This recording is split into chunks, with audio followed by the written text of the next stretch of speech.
Surprised of your recent activities. You've made great strides towards quelling the violence. Despite our best efforts to determine what provoked this uprising, truth continues to elude us.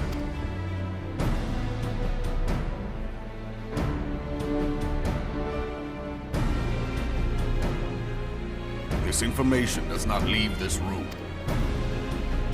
The Syndicate's decision to reject the Doman refugees' appeal for asylum had lasting repercussions.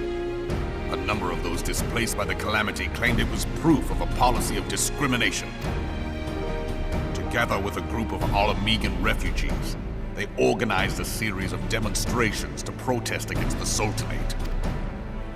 Demonstrations which became heated, but did not descend into violence. Until a certain incident served as a call to arms. A unit of brass blades sent to supervise a demonstration loosed arrows upon unarmed protesters. It was this atrocity which prompted the refugees to take up arms. I need not tell you what followed. We assumed at first that the attack was born of a miscommunication. When emotions run high, they happen. But suspicions were raised regarding the unit's commanding officer, whom I ordered interrogated. Sure enough, our fears were soon confirmed. The dog confessed that a merchant had offered him coin to give the order. A merchant in the employ of Teleji Adeleji. Teleji Adeleji, but he spoke in favor of the Doman's cause, and has ever seemed sympathetic towards the refugees' plight. Why would he do such a thing? Know you of the Cartano Reclamation Bill? It is a proposal to annex the Cartano Flats so that refugees may establish permanent settlements. When last I looked, that was disputed territory. Aye. Some might even call it a battlefield.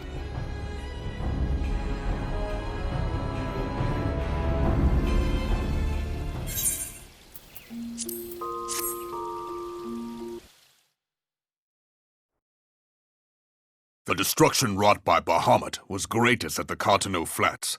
That much is common knowledge. What is less well known is that his rampage laid bare ancient Alagan ruins, of which no record existed. There are certain differences of opinion as to how these ruins should be handled, which is why each nation maintains a military presence in the region to this day. Yet differ though we may, we are still allies. Therefore, in the interest of preserving the Eorzean alliance, we have reached an agreement. Any conflict which may arise during the course of military exercises in the region shall have no bearing on relations between our nation. In full knowledge of this delicate state of affairs, Teleji Adeleji proposed the Cartano Reclamation Bill, a shameless bloody ruse which stands to benefit him in but one conceivable way. If successful, he will gain control over the disputed territory under the guise of assisting in the resettlement effort.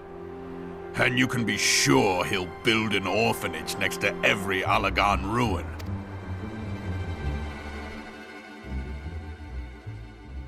The man would threaten the unity of the Eorzean alliance and risk countless lives for personal gain. He walks a path all his own, independent of any faction and beholden to none of his fellows on the Syndicate. By inciting the less fortunate to violence, he hopes to convince others that the Cartano Reclamation Bill is the only viable solution. His sympathy for the plight of the Domans was not but posturing to gain credibility with the refugees. Of that there can be no doubt.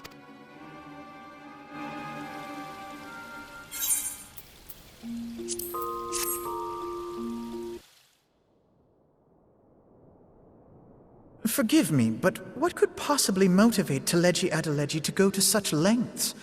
What is so special about these ruins that he would risk his position on the Syndicate, and, most likely, charges of treason against the Sultanate? Omega. Pardon?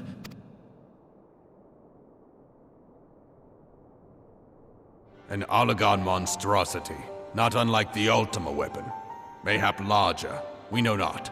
It has yet to be fully excavated. Allagan inscriptions indicate that it was created to fell Bahamut himself.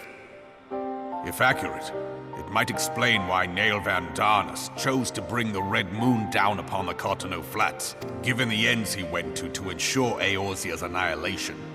Destroying the one weapon which could stay the Elder Primal may well have seemed like good sense. When first I bore witness to the power of the Ultima weapon, I doubted the evidence of my senses. And now you tell me there is another such weapon, one which could contend with Bahamut. Bahamut! Aye, we were skeptical ourselves. Truth be told, until the Ultima weapon's existence came to light, we thought the inscription had been mistranslated. At present, Omega is more akin to a fossil than a tool of war, having long since ceased to function. As such, its true potential cannot accurately be gauged. However, if someone were to restore it, as the Garleans did the Ultima weapon, I have little doubt that he would wield untold power. Power enough to subjugate Uldar like as not, and the rest of Eorzea besides, which is doubtless why Teleji Adeleji yearns to have it. That he should aspire to world domination. He who has ever walked 2 paces behind Lord Lolorito in matters of commerce. 'Tis in acknowledgement of his own limitations that he seeks this power.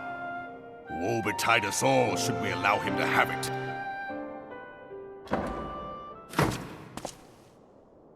Pray waste no time chasing rats. Only a fool would believe that secrets can be kept in Ul'dah. It would seem the implications of the Sultanate's refugee problem are rather more far-reaching than we assumed.